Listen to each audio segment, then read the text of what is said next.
Hello everyone, स्वागत है आप सभी का एग्जाम गुरु यूट्यूब चैनल में। दोस्तों, इस वीडियो में मैं आपको बीपीएससी शिक्षक भर्ती परीक्षा 2023 के लिए हिस्ट्री एंड ज्योग्राफी से रिलेटेड एक इम्पॉर्टेंट प्रैक्टिस सेट सॉल्व करवाने वाला हूं। यह प्रैक्टिस सेट बिल्कुल बीपीएससी के एग्जाम पैटर्न पर बेस्ड है और आने वाले एग्जाम में हूबहू सेम क्वेश्चन आपको पूछे हुए देखने को मिलेगा। दोस्तों, अगर आप आज के इस प्रैक्टिस सेट का पीडीएफ डाउनलोड करना चाहते हैं तो पीडीएफ आप मेरे टेलीग्राम चैनल से डाउनलोड कर लेना। टेलीग्राम चैनल का लिंक आपको इसी वीडियो के डिस्क्रिप्शन बॉक्स में मिल जाएगा। चलिए दोस्तों, आज का वीडियो स्टार्ट करते हैं। तो फर्स्ट क्वेश्चन आप सभी के सामने स्क्रीन पे है। क्वेश्चन में कह रहा है कि वर्ष 1632 में बिहार के पटना शहर में कौन सी कंपनी ने अपना फैक्ट्री स्थापित किया था। दोस्तों, बात हो रही है 1632 ईस्वी की। तो इस समय बिहार के पटना शहर में डच ईस्ट इंडिया कंपनी ने अपना फैक्ट्री स्थापित किया था, यानी कि बी ऑप्शन इस क्वेश्चन का सही जवाब है। दोस्तों, मैं आपको बता दूं कि इससे पहले 1620 ईस्वी में अंग्रेजों ने अपना पटना में ही एक फैक्ट्री स्थापित किया था, लेकिन वो फैक्ट्री आगे चलकर 1621 ईस्वी में बंद हो चुकी थी। फिर इसके बाद 1632 ईस्वी में डच ईस्ट इंडिया कंपनी की ओर से फैक्ट्री स्थापित किया गया। इसके बाद दोस्तों 1651 में ब्रिटिश सरकार ने अपनी जो फैक्ट्री स्थापित की थी उसे फिर से पुनर्जीवित किया और वर्तमान में दोस्तों जो ब्रिटिश फैक्ट्री थी वो गुलजार बाग में एक गवर्नमेंट प्रिंटिंग प्रेस के रूप में बदल गया है। तो यहाँ पर आपको दो इंपॉर्टेंट फैक्ट याद रखने हैं।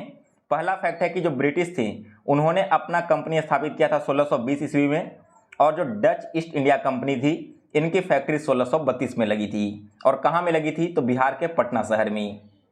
सभी को क्लियर है क्वेश्चन नंबर 1। आगे बढ़ते हैं दूसरे क्वेश्चन की ओर। तो सेकेंड क्वेश्चन में पूछा गया है कि भारत में यूरोपीय व्यापारियों के आगमन का सही क्रम क्या है। देखिए दोस्तों, भारत में सबसे पहले कौन आए थे? तो सबसे पहले पुर्तगाली आए थे। ये आए थे 1498 में। और आपने पढ़ा भी होगा कि कालीकट के बंदरगाह पर वास्को डी गामा ने पहली बार भारत की खोज की थी। फिर इसके बाद दोस्तों 1605 ईस्वी में डच भारत में आए। इसके बाद 1613 ईस्वी में अंग्रेज भारत में आए और सबसे लास्ट में 1664 ईस्वी में फ्रांसीसी भारत में आए थे। तो ए ऑप्शन इस क्वेश्चन का करेक्ट आंसर है। पहले पुर्तगाली, फिर डच, फिर अंग्रेज और सबसे लास्ट में फ्रांसीसी। इसके बाद अगला क्वेश्चन है 3 नंबर। गदर पार्टी के संस्थापक कौन थे? दोस्तों, गदर पार्टी इसकी स्थापना की गई थी लाला हरदयाल के द्वारा, यानी कि सी ऑप्शन इस क्वेश्चन का करेक्ट आंसर है। दोस्तों, 1913 ईस्वी में गदर पार्टी की स्थापना की गई, जिसका मुख्य उद्देश्य था कि भारत से अंग्रेजी साम्राज्य को उखाड़ करके फेंक देना। इसके अलावा दोस्तों सोहन सिंह भाकना इस गद्दर पार्टी के संस्थापक अध्यक्ष के नाम से जाने जाते हैं। तो इनका भी नाम आप लोग याद रखना। इसके बाद अगला क्वेश्चन है 4 नंबर। अमोघ वर्ष किस वंश का शासक था? दोस्तों, अमोघ वर्ष शासक था राष्ट्रकूट वंश का, यानी कि ए ऑप्शन इस क्वेश्चन का करेक्ट आंसर है। आपको मैं बता दूं दोस्तों कि यह जो अमोघ वर्ष थे उन्होंने ही मान्यखेत में एक नए शहर की स्थापना की थी और उसे अपनी राजधानी बनाई थी। जो मान्यखेत है दोस्तों वो अभी वर्तमान में कर्नाटक राज्य में स्थित है। इसके बाद अगला क्वेश्चन है 5 नंबर। जालियांवाला बाग हत्याकांड की जांच के लिए बनाई गई समिति का नाम क्या था? तो दोस्तों इस समिति का नाम था हंटर कमीशन, यानी कि बी ऑप्शन इस क्वेश्चन का बिल्कुल सही जवाब है। दोस्तों, यह जो हंटर कमीशन है ना, इसका गठन 1 अक्टूबर 1919 को किया गया था, जबकि जालियांवाला बाग हत्याकांड कब हुआ था? तो यह हुआ था दोस्तों 13 अप्रैल 1919 को। इसके बाद पूरे भारत में बहुत ज़्यादा विरोध प्रदर्शन चलने लगा। इसी वजह से अंग्रेजों को एक हंटर कमीशन बनाना पड़ा और इसमें दोस्तों टोटल 7 सदस्य थे, जिनमें से 5 सदस्य आपके अंग्रेज थे और बाकी के 2 सदस्य भारतीय थे। हालांकि इस कमीशन का भी काफ़ी विरोध हुआ था और यह सफल नहीं हो पाया, लेकिन बस आपको डेट याद रखना है कि 1 अक्टूबर 1919 को हंटर कमीशन का गठन किया गया। और किस लिए किया गया था? तो इसका गठन किया गया था दोस्तों जालियांवाला बाग हत्याकांड की जांच करने के लिए। फिर इसके बाद अगला क्वेश्चन है 6 नंबर। भारत छोड़ो आंदोलन 1942 ईस्वी के किस महीने में आरंभ हुआ था? दोस्तों यह आरंभ हुआ था अगस्त में। एक्चुअली में 8 अगस्त 1942 को भारत छोड़ो आंदोलन शुरू हुआ था। और दोस्तों इस आंदोलन का मेन उद्देश्य था कि इस साम्राज्य को, जो अंग्रेजी साम्राज्य की हुकूमत है भारत में, इसे पूरी तरह से जड़ से उखाड़ करके फेंक देने का। और इसी आंदोलन के दौरान गांधी जी ने करो या फिर मरो का नारा दिया था। इसके बाद अगला क्वेश्चन 7 नंबर। मूर्तिकला की गांधार शैली किसका मिश्रण था? यह मिश्रण है भारतीय और यूनानी शैली का, यानी कि ऑप्शन ए इस क्वेश्चन का करेक्ट आंसर है। इसके बाद अगला क्वेश्चन 8 नंबर है, सर टॉमस रो ने किस मुगल सम्राट से भारत में व्यापार करने की अनुमति प्राप्त की थी? दोस्तों आप सभी को मालूम होगा कि अंग्रेजों की तरफ से सर टॉमस रो ने अनुमति ली थी, तो वे किसके दरबार में आए थे? वे आए थे दोस्तों जहांगीर के दरबार में। बी ऑप्शन इस क्वेश्चन का करेक्ट आंसर है। 1615 ईस्वी में उस समय जहांगीर का जो दरबार है वो अजमेर के किले में लगा हुआ था, वहीं पर मुलाकात की और एक याचिका के रूप में उनसे भारत में व्यापार करने की अनुमति मांगी थी। इसके बाद अगला क्वेश्चन है 9 नंबर, शिवाजी के मंत्रिमंडल अष्टप्रधान की एक विशेषता क्या थी? दोस्तों इसकी एक विशेषता थी कि इसके 7 मंत्री ब्राह्मण होते थे, यानी कि बी ऑप्शन इस क्वेश्चन का करेक्ट आंसर है। यहाँ पर जो सेनापति का पोस्ट था, केवल उस पोस्ट को छोड़ करके बाकी जितने भी मंत्री होते थे वे सभी के सभी बाई कास्ट ब्राह्मण होते थे। इसके बाद अगला क्वेश्चन 10 नंबर, इंडियन एसोसिएशन के संस्थापक अध्यक्ष कौन थे? दोस्तों इंडियन एसोसिएशन की स्थापना सुरेंद्रनाथ बनर्जी के द्वारा किया गया था। और कब किया गया था? तो 1876 ईस्वी में कलकत्ता के अल्बर्ट हॉल में। आगे चल करके जब 1885 ईस्वी में इंडियन नेशनल कांग्रेस का गठन हुआ तो बाद में यह जो इंडियन एसोसिएशन है इसी पार्टी में विलय हो गई थी। इसके बाद अगला क्वेश्चन है 11 नंबर, यूरोप के किस देश में औद्योगिक क्रांति की प्रक्रिया सबसे पहले शुरू हुई थी? दोस्तों यह शुरू हुआ था 18वीं शताब्दी में इंग्लैंड में, यानी कि बी ऑप्शन इस क्वेश्चन का करेक्ट आंसर है। अगला क्वेश्चन है 12 नंबर, गौतमीपुत्र सतकर्णी किस वंश का शासक था? दोस्तों यह जो गौतमीपुत्र सतकर्णी है यह बिलोंग करता था सातवाहन डायनेस्टी से, यानी कि सी ऑप्शन इस क्वेश्चन का करेक्ट आंसर है। इसके बाद अगला क्वेश्चन है 13 नंबर, आगरा शहर का निर्माण किसने करवाया था? दोस्तों आगरा शहर का निर्माण सिकंदर लोदी के द्वारा करवाया गया था, यानी कि सी ऑप्शन इस क्वेश्चन का करेक्ट आंसर है। उसने 1504 ईस्वी में आगरा शहर की स्थापना की और आगे चलकर 1506 में इसे अपनी राजधानी बना लिया था, जबकि 1526 ईस्वी से लेकर 1658 ईस्वी तक आगरा मुगल साम्राज्य की राजधानी रही थी। दोस्तों आज आगरा में ताजमहल, लाल किला एवं फतेहपुर सिकरी है, तो आप सभी लोग कमेंट करके बताना कि ताजमहल, लाल किला और फतेहपुर सिकरी का निर्माण किसके द्वारा करवाया गया था। इसके बाद अगला क्वेश्चन है 14 नंबर, 1857 ईस्वी के विद्रोह ने बिहार के कई नगरों को प्रभावित किया। बिहार के विभिन्न नगरों में विद्रोह के विस्फोट का सही क्रम निम्नलिखित में से कौन सा है? आप सभी को पता है दोस्तों कि 1857 की क्रांति पूरे देश में एक लहर पैदा कर दी थी। हालांकि यह जो क्रांति है वो बिहार में भी हुआ, लेकिन बिहार के अलग अलग जगहों पर कब शुरू हुआ यह आपको बताना है।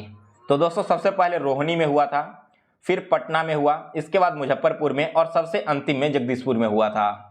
वर्तमान में दोस्तों रोहिणी जो है वो देवघर में स्थित है और देवघर झारखंड राज्य के अंतर्गत आता है। लेकिन बात हो रही है 1857 की, तो उस समय बिहार, झारखंड, उड़ीसा, बंगाल ये सारे के सारे राज्य एक ही प्रांत के अंदर आते थे। इसके बाद अगला क्वेश्चन 15 नंबर, किस गवर्नर जनरल के शासन के दौरान सती प्रथा को अवैध घोषित किया गया था? दोस्तों सती प्रथा पर रोक लगाने वाले जनरल का नाम है विलियम बेंटिक, यानी कि ए ऑप्शन इस क्वेश्चन का करेक्ट आंसर है। यह सती प्रथा होता क्या था? तो इस प्रथा के तहत अगर किसी हिंदू महिला की पति की मृत्यु हो जाती है तो उसके चिता के साथ साथ उसे भी अपने प्राणों की आहुति देनी पड़ती थी, जिसका विरोध लॉर्ड विलियम बेंटिक ने 1828 में किया। और इसके साथ साथ ही दोस्तों भारत में सती प्रथा के उन्मूलन के लिए राजा राममोहन राय ने भी एक महत्वपूर्ण भूमिका निभाई थी।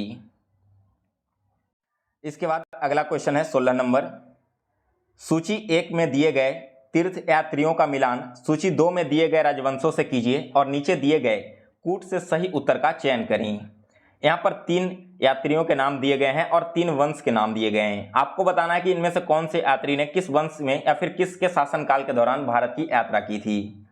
सबसे पहले दोस्तों मेगस्थनीज, तो यह जो मेगस्थनीज है दोस्तों मौर्य वंश के दौरान यहाँ पर भारत में आए थे।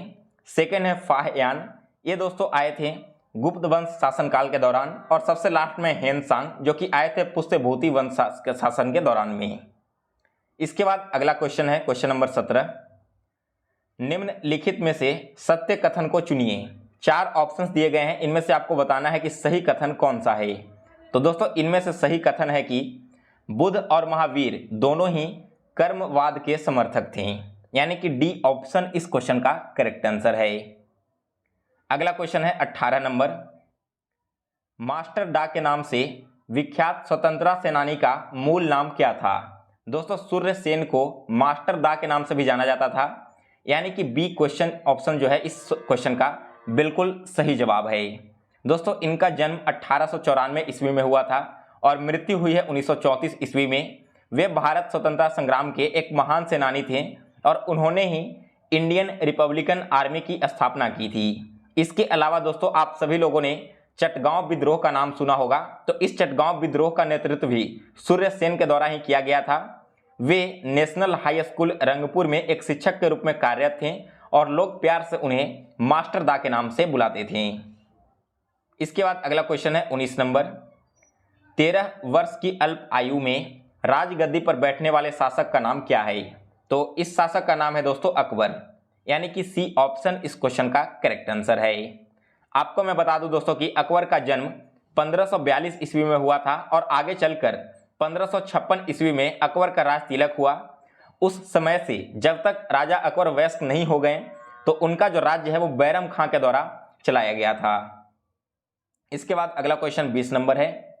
जब इब्न बतूता भारत आया तो भारत का शासक उस समय कौन था? दोस्तों उस समय भारत के शासक थे मोहम्मद बिन तुगलक, यानी कि सी ऑप्शन इस क्वेश्चन का करेक्ट आंसर है। अगला क्वेश्चन है 21 नंबर। किन 2 मुगल शासकों के मध्यवर्ती काल में शेर शाह का शासन था? दोस्तों यहाँ पर शेर शाह का जो शासन है ना वो था हुमायूं एवं अकबर के मध्यवर्ती काल के दौरान में। आपको मैं बता दूं दोस्तों कि शेर शाह एक महान अफगान शासक थे जिनका कार्यकाल सबसे पहले तो 1540 ईस्वी से लेकर 1545 ईस्वी तक चला था। इसके बाद अगला क्वेश्चन है 22 नंबर। बाबर एवं राणा सांगा के बीच युद्ध को क्या कहा जाता है? तो दोस्तों बाबर और राणा सांगा के बीच में जो युद्ध हुआ था इस युद्ध का नाम है खानवा का युद्ध। यह युद्ध दोस्तों 17 मार्च 1527 ईस्वी को लड़ा गया था और इस युद्ध में बाबर की विजय हुई थी और इसी युद्ध को जीतने के पश्चात बाबर ने गाजी की उपाधि धारण की थी। इसके बाद अगला क्वेश्चन 23 नंबर। अशोक के 14 शिलालेख पाए गए थे, ये कहाँ में हैं? तो दोस्तों ये जो 14 शिलालेख है ना वे गिरनार में हैं, यानी कि बी ऑप्शन इस क्वेश्चन का करेक्ट आंसर है। इसके बाद अगला क्वेश्चन 24 नंबर। निम्नलिखित में से कौन सा सम्राट एक कुशल संगीतज्ञ भी था? दोस्तों यहाँ पर बात किया जा रहा है कि कौन सा एक ऐसा सम्राट थे जो कि कुशल संगीतज्ञ भी थे। तो इनका नाम है दोस्तों समुद्रगुप्त, यानी कि सी ऑप्शन इस क्वेश्चन का करेक्ट आंसर है। और इनका कार्यकाल दोस्तों 335 से लेकर 380 ईस्वी तक रहा था। इसके बाद अगला क्वेश्चन है 25 नंबर। निम्नलिखित राजवंशों को सही कालक्रम में सजाइए। सातवाहन, मौर्य वंश, कुषाण वंश और गुप्त वंश। तो इसे आपको सही वे में अरेंज करना है। अरेंज करने के बाद दोस्तों राइट आंसर इसका हो जाएगा सबसे पहले मौर्य वंश, फिर इसके बाद आ जाएगा कुषाण वंश, फिर इसके बाद सातवाहन वंश और सबसे लास्ट में गुप्त वंश। तो इस क्वेश्चन का option number A correct answer है। सो गाइज इस वीडियो में मैंने आपको फिजिक्स के टोटल 25 क्वेश्चंस करवा दिए। अब जो ज्योग्राफी के क्वेश्चंस बचे हुए रह गए हैं वो क्वेश्चंस मैं आपको एक और सेपरेट वीडियो में बनाकर अपलोड कर दिया हूं और उस वीडियो का लिंक आपको इसी वीडियो के कमेंट बॉक्स में और डिस्क्रिप्शन बॉक्स में मिल जाएगा। उस पर क्लिक करके आप वहां से देख लीजिए। अगर आप लिंक के थ्रू नहीं भी जाते हैं तो मेरे चैनल पर जाना, वहां पर मैंने एक प्लेलिस्ट बना दिया है बीपीएससी शिक्षक भर्ती परीक्षा 2023 के नाम से। उसमें आपको सारे वीडियोज लाइन बाय लाइन एक ही साथ देखने को मिल जाएगा, तो वहां पर भी जाकर आप सारे प्रैक्टिस सेट सॉल्व कर सकते हो। दोस्तों अगर आगे भी आप इसी तरह के प्रैक्टिस सेट सॉल्व करना चाहते हैं तो एग्जाम गुरु चैनल को जरूर सब्सक्राइब कर लें और इसके बेल नोटिफिकेशन को भी ऑन कर लें ताकि जब भी मैं कोई नई वीडियो अपलोड करूं तो उसका नोटिफिकेशन आप तक सबसे पहले पहुंच जाए। इसके साथ ही दोस्तों आप मुझे कमेंट करके बताना कि इसी प्रकार से आपको और कौन कौन से सब्जेक्ट की वीडियोस चाहिए ताकि मैं आपके सारे सब्जेक्ट की वीडियो इसी प्रकार से अपलोड कर सकूं। तो मिलते हैं फिर से एक नए वीडियो में, तब तक के लिए जय हिंद, जय भारत। आप सभी को एग्जाम के प्रिपरेशन के लिए बेस्ट ऑफ लक।